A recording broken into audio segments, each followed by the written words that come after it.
2021년 1월 서울에서 있었던 사건 판결입니다. 피해자는 20세 여성으로 채팅 어플 출신에서 1천만 원을 빌려줄 사람을 찾는다는 글을 게시했다고 합니다. 이 글을 보고 연락한 피고인은 피해자에게 담보가 있느냐, 돈 빌려주는 대가로 뭘 해줄 거냐, 애인대행 해주냐 물었고, 피해자는 자신이 160cm에 몸무게 53kg의 C컵 여성이라고 답하면서 피고인이 요구하는 사진까지 다 보내줬다고 합니다.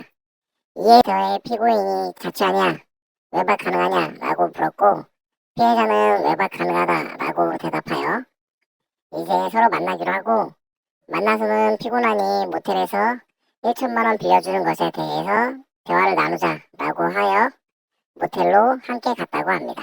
그렇게 모텔에 들어가서는 자칭 패션 명품점 CEO라는 피고인은 돈 얘기는 안 하고 옷을 훌러덩 벗어던지고 피해자 위에 올라타 피해자의 원피스를 벗겼다고 합니다.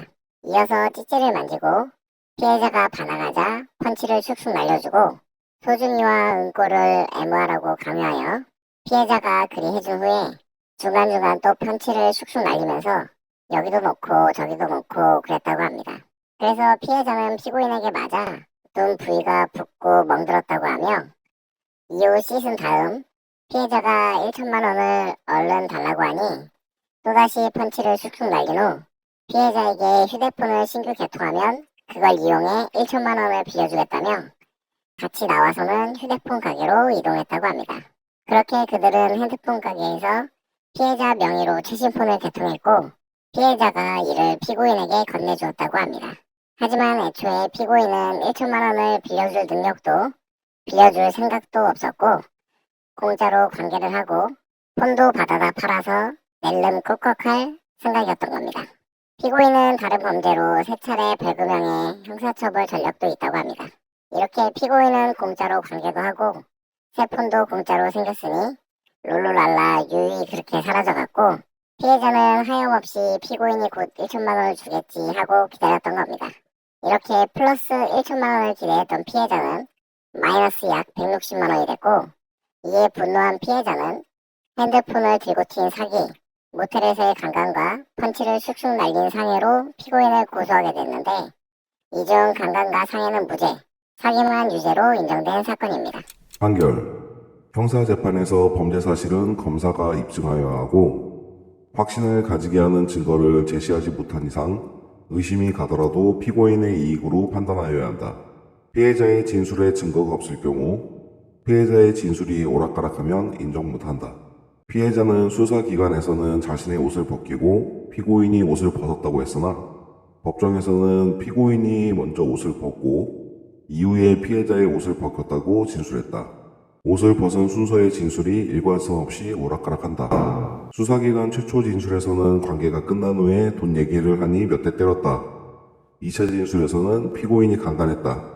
단 구타는 관계가 끝난 뒤에만 있었다.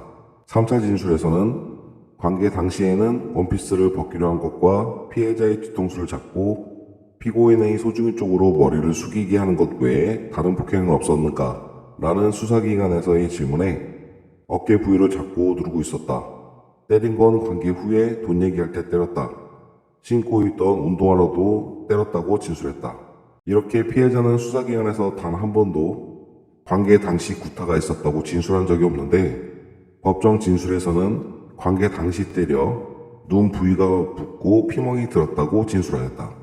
이에 피해자는 수사기관에서는 간추리고 생략하여 진술한 것이 좀 있었던 것 같다라고 설명했는데 강간의 핵심은 폭행과 협박에 의한 강압적 행위인데 이를 생략하고 진술하지 않았다는 점, 눈 위가 부어올라 제대로 뜨지도 못할 정도였다고 법정에서 진술하면서 그처럼 중한 수준의 폭행을 수사기관에서 전혀 언급하지 않은 점, 수사기관 진술은 생략한 것이 아니라 구타 시점이 관계 후 돈 얘기할 때로 시점이 명확했던 점을 볼 때 피해자의 진술은 신빙성이 없다.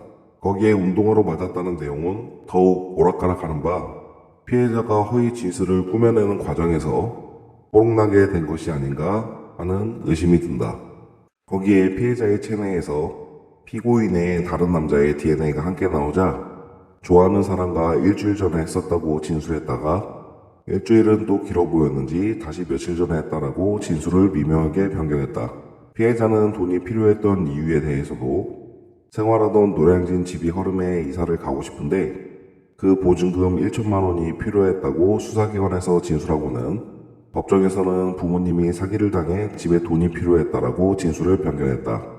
거기에 피해자는 1천만 원을 빌리며 성관계를 할 생각은 1도 없이 애인 대행만을 할 생각이었으며 애인 대행은 조건만 난가는 다르다고 진술했으나 피해자는 6개월 전까지 성매매를 했던 사람으로 만나기 전 둘의 대화엔 피해자가 피고인에게 구체적인 사이즈와 사진까지 보내주고 외박이 가능하냐는 말에 가능하다는 답변까지 했고 모텔도 서로 동의해서 간 것으로 보이며 애인 대행 시세가 5만 원이라고 하니 관계없는 애인 대행만으로 빌려주기에는 1천만 원은 너무 큰 대가로 보이는 점을 고려할 때 피해자는 피고인과 관계를 가지고 그 대가로 1천만 원을 빌리려고 했던 것으로 보기 충분하다. 모텔에서 나와서도 피고인을 두려워하거나 하는 강간 피해자다운 모습이 보이지 않는다. 피고인이 폰을 들고 튀는 걸 기다리는 동안 나눈 카톡 대화에서도 애교 뿜뿜으로 1천만 원을 픽할 생각에 두근두근한 사람으로 보이지 방금 전까지 두드려 맞고 강간당한 사람으로 보기는 힘들다. 모텔 구조에 대한 진술도 사실과 다른데 피해자는 탁자와 의자가 없는 구조라고 했으나 거기에는 탁자와 의자가 있었다. 피해자가 많은 남자와 많은 모텔을 다녀 헷갈린 것 같다.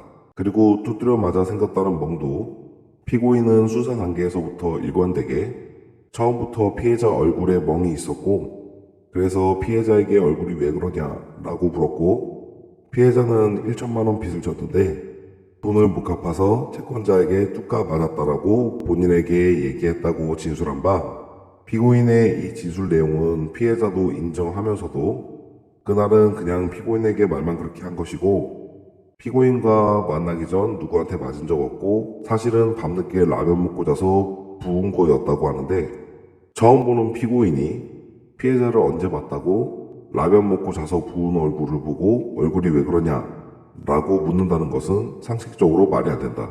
피해자는 피고인을 만나는 날 약속 시간을 몇 번 어기다 늦게 나왔는데 피고인이 이유를 물었을 때 돈 때문에 누굴 만나고 있다고 답했었다. 이를 보면 피해자는 피고인을 만나기 전 채권자와 만나 채권자에게 이미 뚜까 맞고 왔던 것인데 이를 피고인이 강간하며 뚜까 펀치 슉슉 한 것으로 덮어 씌운 것으로 보인다. 애초에 관계를 하고 1천만 원을 받아가려는 조건녀와 조건녀를 속여 공짜로 하고 폰도 들고 튀려는 사기남의 만남이었는데 조건녀인 피해자가 반항했다는 것도 사기남인 피고인이 고객인 피해자를 때렸다는 것도 상식적으로 납득하기 어렵다.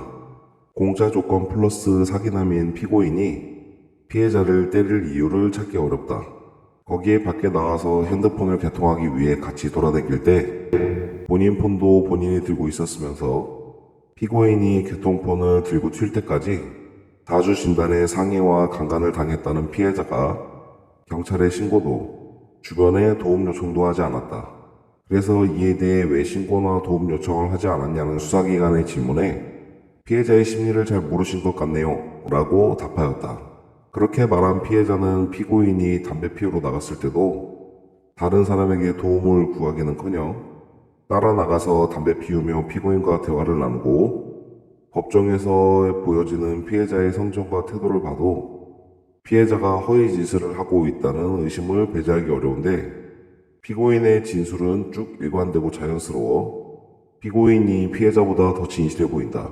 피해자의 소중이와 은고에서 모두 피고인의 DNA가 나왔으니 여기도 넣고 저기도 넣고 그렇게 관계를 가진 것은 맞는 것 같으나 피해자의 진술처럼 강간으로 보이지 않고 피고인의 진술처럼 합의된 관계로 봄이 타당하다는 점을 고려해 다음과 같이 판결한다.